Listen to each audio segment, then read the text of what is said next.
आज हम इस वीडियो में बात करेंगे कि लाइफ लेसन सीखने से और लेट गो करने से क्या होता है। तो सबसे पहले बात करते हैं लाइफ लेसन सीखने से क्या होता है। जब बार बार हमारी लाइफ में कुछ ऐसी घटनाएं होती हैं जो कि रिपीटेडली तब तक होती रहती है जब तक कि हम उन घटनाओं से सबक नहीं सीख लेते।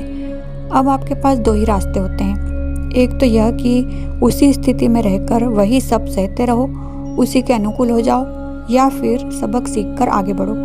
अगर लेसन सीखकर आगे बढ़ने का निर्णय लेते हैं तो उसी समय उस परिस्थिति या घटना या बाधा के जाल से हम बाहर निकल जाते हैं। यही ऑब्स्टेकल या बाधा हमें रोक कर रखती है। अच्छी सीख या लेसन हमारे दिमाग, दिल और शरीर के बर्डन को कम करती है। अगर हम बार बार वही घटना या परिस्थिति में रहने का निर्णय लेते हैं या दोहराते हैं तो दिल और दिमाग के साथ ही शरीर भी बीमार हो जाता है और धीरे धीरे विश्वास भी कम होने लगता है। लाइफ के लेसन सीखकर आगे बढ़ते रहने से वह चीज़ें होने लगती है जो आप डिजर्व करते हो और जो आप अपने लिए चाहते हो। आगे बढ़ते रहने से अतीत की बुरी चीज़ें या परिस्थितियाँ हमारा ज़्यादा पीछा नहीं कर पाती हैं और हमारे लिए आगे बढ़ने का रास्ता बनता जाता है। प्रकृति या यूनिवर्स हमें कई लोगों, परिस्थितियों या घटनाओं या चीज़ों के माध्यम से हमें सिखाती रहती हैं। यह आप पर निर्भर करता है कि आपको आगे बढ़ना है या उसी चक्रव्यूह में फंसे रहना है। अब बात करते हैं कि लेट गो करने से क्या होता है।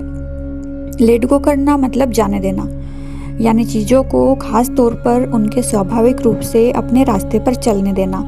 मतलब कि बदलाव, नुकसान, त्याग को स्वीकार करना जो उसके रास्ते में आ रही हैं या आने वाली हैं। यानी कि परिस्थिति, चीज़ों या व्यक्तियों को वैसे ही स्वीकार करना जैसी वो हैं, ना कि जैसा आप चाहते हो। यानी आप अब प्रकृति को अपना जादू करने देते हैं। जब तक आप उन चीज़ों या परिस्थितियों या लोगों को पकड़ कर रखते हैं तब तक प्रकृति अपना जादू कैसे दिखा सकती है। उसके वास्तविक स्वरूप में चीज़ों या घटना घटित होने के लिए आपको छोड़ना सीखना ही होगा। आपको प्रकृति की प्रक्रिया पर भरोसा और विश्वास करना होगा और थोड़ा धैर्य रखना होगा। जब आप चीज़ों, घटनाओं, परिस्थितियाँ या लोगों के गलत व्यवहार को छोड़ना सीख जाते हो तब आपको अपने सामने आने वाले बदलाव, बाधाओं और चुनौतियों से पार पाने की क्षमता आने लगती है और अच्छी चीज़ों के आने की जगह बनती जाती है और अच्छी चीज़ें लगातार आपकी ज़िंदगी में एंटर करने लग जाती हैं।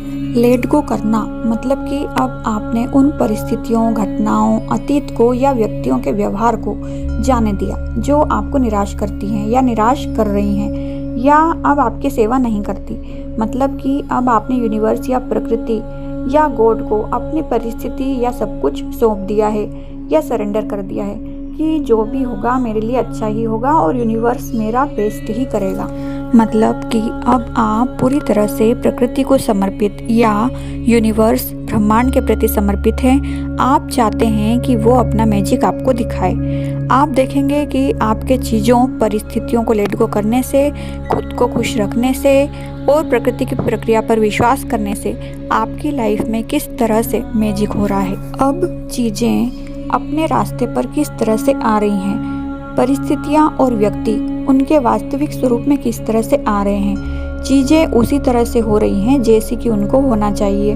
बस आपको प्रकृति की प्रक्रिया पर, यूनिवर्स या ब्रह्मांड के नियमों पर पूर्ण रूप से विश्वास करना है और खुश रहना है और अपना काम करते जाना है। धीरे धीरे आप देखोगे कि प्रकृति या यूनिवर्स लोगों और चीज़ों को उनके तरीके से अपने रास्ते पर किस तरह से ला रहा है। तो आपको ये वीडियो कैसा लगा कमेंट्स में ज़रूर बताइएगा और पसंद आने पर शेयर ज़रूर कीजिएगा ताकि अन्य लोगों को भी इसका फ़ायदा पहुंच सके और ये अच्छी टेक्निक यूज़ करके वो भी आगे बढ़ सके। तो अब हम नेक्स्ट वीडियो में मिलेंगे। नमस्कार।